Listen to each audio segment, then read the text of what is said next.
About time you showed up. You think you can come into my side of town looking for weird news for free? You guys mind if I eat some chicken nuggets while we have a conversation? Listen, y'all, I skipped dinner, so I'm eating nuggets. And you guys are gonna watch. I don't wanna hear any guff about the nuggets I'm gonna put in there. These are not good. Isn't that neat?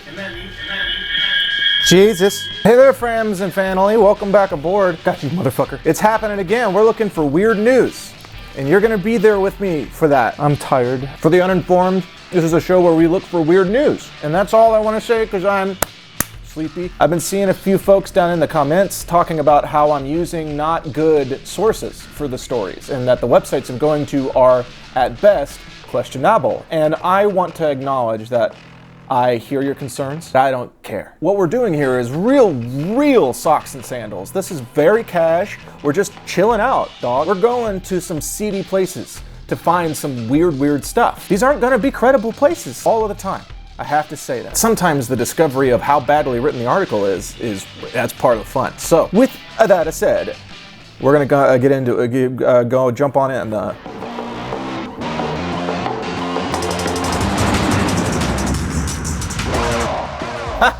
Awesome. First story, folks. This one comes at you from SeattleTimes.com. Here it is, written by Miss Antonia Nori Farzan. Wow. Woman on first date ends up as a getaway driver in a bank robbery. Whoops! When her date said he needed to stop at a bank, the 40-year-old Massachusetts woman had no reason to be suspicious. Man, y'all been sleeping on ginger ale. It's good, not just when you have a tummy ache. But moments later, Christopher Castillo came sprinting back to her car, sweating profusely and clutching a gun, hat, and sunglasses, and $1,000 in cash. Dog, that was $1,000? That's not... It's a lot of money. That would change most people's lives if they just got $1,000, of course, me included.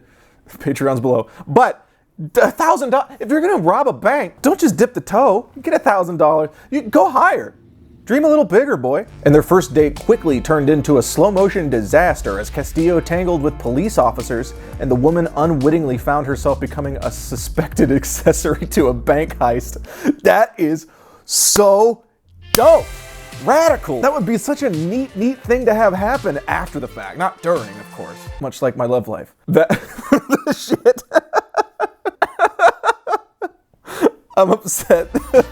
Castillo, 33, was sentenced to 5 years in prison after pleading guilty to robbery and assault charges stemming from the botched 2016 rendezvous. He had met the 40-year-old woman on an online dating app, though it's not clear which one. Don't think it's important, y'all. The two met up for the first time on December 5th, 2016, when the woman picked Castillo up at his parents' house in Rhode Island. This is already a joke that everyone else can make. You guys know what I'm hinting at. It's easy to make fun of a guy who lives with his parents. I would fucking love to live with my parents. They make such good food, and I give a shit about them. Why is it sad to chill? The economy is a disaster. We can't be expected to get our own houses. He deserves to be made fun of, but maybe not for this part. But you know they included this just so they could bust balls. She later told prosecutors that Castillo had sat in the passenger seat and downed wine as she drove. So dang, that's, wine? This motherfucker just grabbed a $1,000 bill out of bank, walked his ass out, and got to the top shelf with the wine as a getaway scissor. He had a drink from a fancy restaurant. I don't know if I understand this, man. This isn't much. This is much. At his request, she pulled over to let him out at the Bristol County Savings Bank, according to WHDH. But when he hurriedly returned to the Nissan Maxima, it quickly became clear that he wasn't just making an ATM withdrawal. I'll say he could have done, though. $1,000, very obtainable without robbing a bank. Gotta say that. Castillo had informed a teller he was really hurting and needed money, then flashed an antique gun that belonged to his stepfather, the station reported. Hopping back into the Nissan, he swore at his date and told her to hurry up and go. I imagine it was probably not hurry up and go that he said. The woman told police that she panicked when Castillo commanded her to drive and followed his orders, CNN reported. Moments later, blue flashing lights appeared in the rearview mirror. Badoy. It hadn't been hard for police to track Castillo down. The robbery happened at 2:49 p.m. in broad daylight, and an officer who was in the area saw the Nissan drive by and noticed that the man in the passenger seat happened to meet the description of the subject. Dog, you on a lunch date, you got wine. You got wine. You brought it into the car with you after your lunch date. And then you fucking went and robbed a bank. Middle of the day? Oh man, the nards on this guy. The woman immediately pulled into the parking lot of a Dunkin' coffee house and stepped out of the car, Chronicle reported. But Castillo stayed in her Nissan, ducking down to hide from the police. When the officers tried to extricate him, he violently struggled and spat on them, authorities said. The gun isn't even loaded. He reportedly yelled before being taken into custody.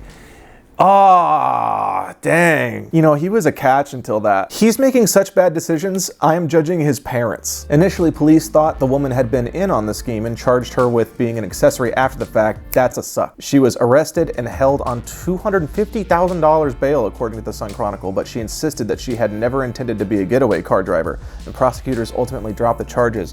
Thank the Lord! I can't fathom wrongly accused people are not rare in this country, but that would especially suck. What a far-fetched thing to claim. If they hadn't believed her, like if she just didn't tell stories very well and they just thought that she was super guilty and she had no way of convincing them otherwise, that sounds dumb as shit. That sounds like a wild fucking idea. He picked me up on a date and drove me to the bank and I didn't know he was gonna rob it. On Tuesday, he was sentenced to 3 years in prison for armed robbery and 2 years in jail for assaulting the 3 police officers who arrested him.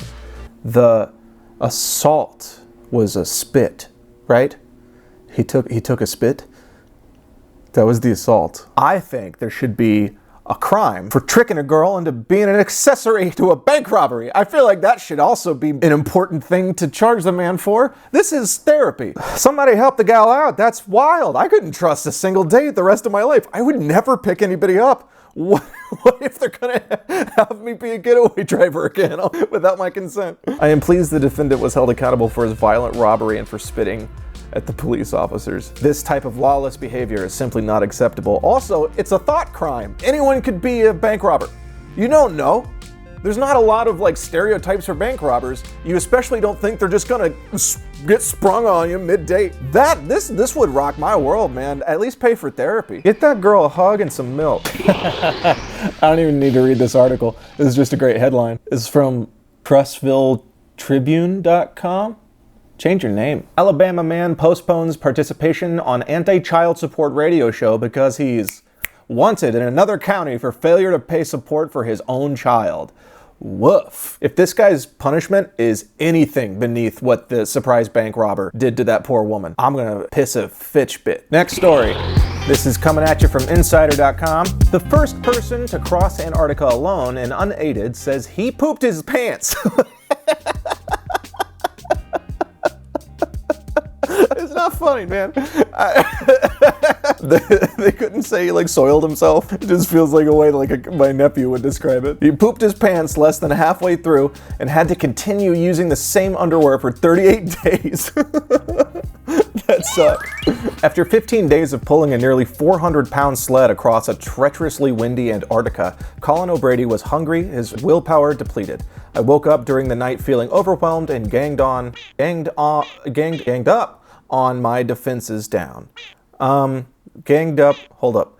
I woke up during the night feeling overwhelmed and ganged up on my defenses down. There it is. O'Brady wrote in his new memoir about the expedition, The Impossible First. Packed up with him were special gooey 1,180 calorie Colin bars created specifically for him and his trek by sponsor Standard Process. He had carefully portioned out how much of the bars he'd be allowed to eat each day, but that faithful night in his tent, things did not go according to plan. I was seized by a wave of hunger that made me ravenous and a bit out of control, O'Brady wrote. Still half asleep, I grabbed the duffel bag with my food supplies and ripped it open, then grabbed chunks of Colin bars and stuffed them in my mouth. The high-fat mix of coconut oil, nuts, dried cranberries, and cocoa powder in the power bars was designed to more easily fuel O'Brady's 8,000-calorie ski days on the frigid and windswept ice. Wow. But the bars were not designed to be eaten in mass after midnight.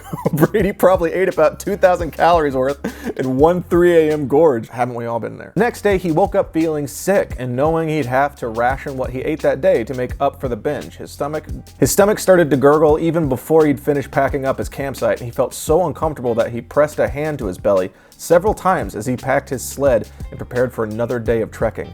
What do you usually do, though? It's Antarctica. You just leave a Snickers in the middle of the ground. When a new wave of rumbling gurgles rolled through, my gut grabbed my mind entirely, and I tried to fight back by focusing on the things outside of myself. There was no containing the pain anymore. After 6 hours of hiking in near minus 25 Fahrenheit temperatures, O'Brady suddenly felt what he called a wave, one that would not stop. He had been fairly regular until that point on the trip, going to the bathroom every morning and then stayed dressed head to toe in snow gear all day until he could stop, set up camp for the night, and go to the bathroom in a sheltered vestibule. Why did he? O'Brady decided it would be best to wait until the evening to take off his jacket, overalls, and base layers, get fully dressed and go, but his body had other plans. I thought that I'd get relief if I was able to just pass some gas, so I tried, he wrote. Unfortunately, more than gas came out. I was relieved and disgusted at the same time. Mother Nature's kiss. O'Brady had 6 hours more of trudging through the snow and wind before he could stop, set up camp, properly evacuate his bowels, and clean up inside his pants. Because he still gotta wear them. Didn't think about that. Every step would now be accompanied by sticky chafing, he wrote. Oh, that's awful. Making matters worse, he packed only a single pair of underwear for the 54-day expedition. Ooh, nope. 38 days later, a much skinnier O'Brady made it to the other side, ending the journey with a stunning final 32.5-hour ultra-marathon finish to the edge of the Ross Ice Shelf. First thing he did was not to find fresh pants. Instead, he celebrated the success with tears, a beaming smile, and a call home to his wife to say, "We did it. Also, I made dirt in my pants." I have so much respect for people who have a passion, like the Free Solo guy, this fella, like just feeling like you want to do a thing and just going for it. That is the coolest thing about people, I think, is that we are now at the point where we don't have to just survive, so we can finally invest our time into stuff we just care about personally. We can get so hyped up by some stupid thing, just like walking in a different place that is really not advised to be walking through. He nearly killed himself to do it, but it's cool. It's radical. Sometimes I wish I had had a thing that I could shit my pants for. I want someone to shit their pants for me. That's the real moral of this story, is that you gotta find somebody who is willing to walk 6 days with shitty pants for you. Or just draw healthy boundaries and don't let somebody get codependent. It's important too. Oh, this one could be bad. All right, we're here at theguardian.com. Are they mean? Donald Trump obsessed with badgers, new book claims. Who fucking cares? Why is this a thing? Look, this is bad. I've already mentioned he who shall not be named if you're just trying to have a good time, but there he is. It's unavoidable. At some point, being in the news, we have to talk about the man. I will find a way to navigate this without upsetting either side. This is a non-judgmental, non-opinion-based show. So let's traverse these waters with integrity. Of all the topics to occupy the mind of the most powerful person in the United States, one would not expect badgers to make a frequent appearance. I'm gonna picture this being read by his wife to her friend at girls' night. She's just had it with the badger thing. But the rotund, hairy omnivores, oh, I thought we were talking about Trump. That's not an opinion. That's not an opinion. I was scared that they were going to make a dig, not me. I am not supporting the idea that Trump is a rotund, hairy omnivore. That is not me. That was my initial perception of this. Still good with both sides. But the rotund, hairy omnivores were apparently an alarmingly regular topic of conversation in the White House during the early months of Donald Trump's presidency, according to the Daily Beast reporters Lachlan Markay and Sawane Subsanga. You guys are the problem, not me. The authors detail Trump's preoccupation in their new book, Sinking in the Swamp: How Trump's Minions and Misfits Poisoned Washington. That's them saying that. I didn't say that. I did not say that. Didn't say that. Still good with both sides. Along with detailing the murky underworld of President Trump's Washington, dishing the hilarious and frightening dirt on the charlatans, conspiracy theorists, ideologues, and run-of-the-mill con artists who have infected the highest echelons of American political power, they also discuss Trump's fascination with badgers. This is one sentence that I just read to you. Comma, comma, comma, run on sentence. Over 2 pages, Marquet and Subsang explained that Trump would interrogate his former chief of staff, I've never seen his name spelled, Reince Priebus, about the black, white, and gray creatures they're finding any way that can be conceived of to explain a badger without saying the word badger. The questions would arise at such opportune moments as when Priebus was attempting to brief the president on matters of healthcare initiatives, foreign policy, or Republican legislative agenda. They wrote, "Are they mean to people?" Trump reportedly asked Priebus.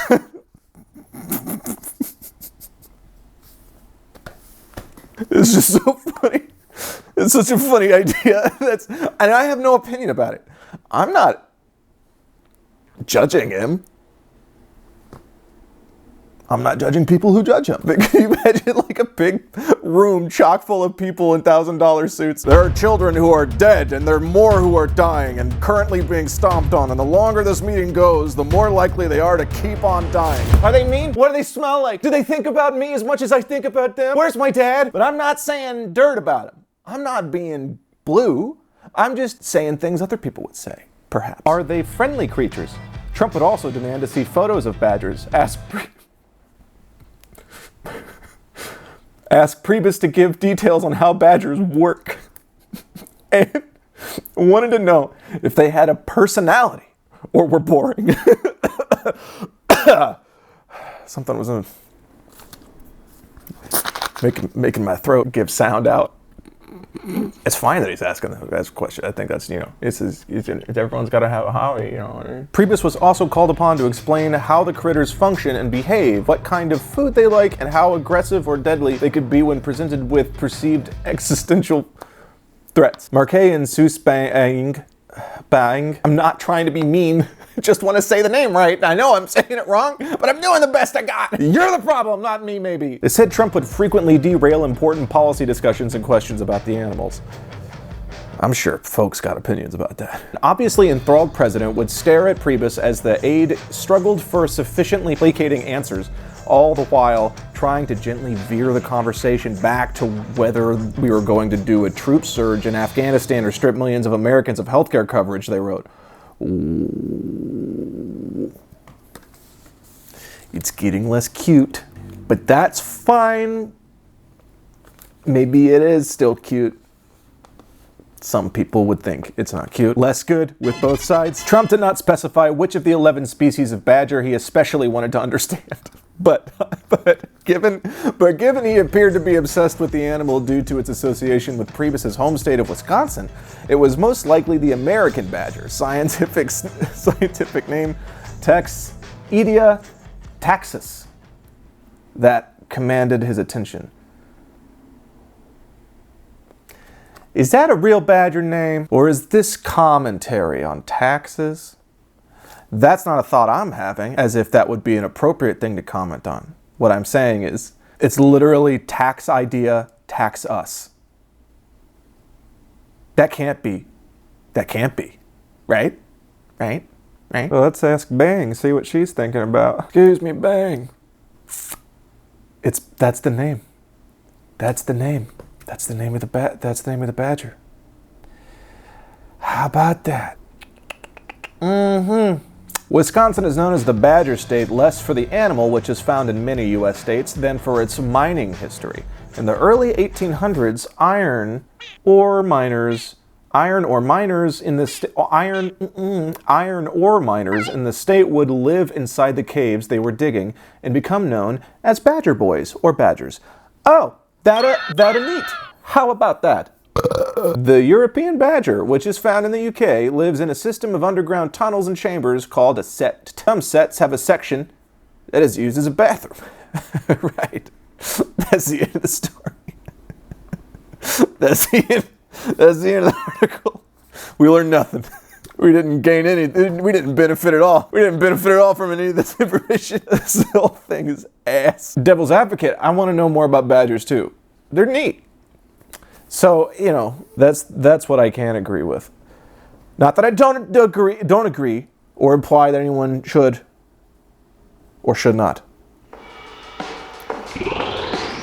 Well, friends and family, thank you so much for joining us this week. Don't forget to check out the Patreon, which will be down below. You can find exclusive stories to Patreon for the $5 and up tier. So go click that and get to know me. And with that said, we're going to end the show the way we always do with what I like to call the caboose. The caboose is a headline. Nothing else. It's a headline. Got it? It's just a headline. That's all. We're going to read it, digest that, and potentially have stomach problems throughout the week because we can't stop thinking about what the hell is happening. So we're just going to read the headline and then pretend like it didn't happen, just like everything else that hurts us. This is coming at you from CLTAMPA.com. A mating ball of manatees caused a traffic jam in Tampa Bay this morning.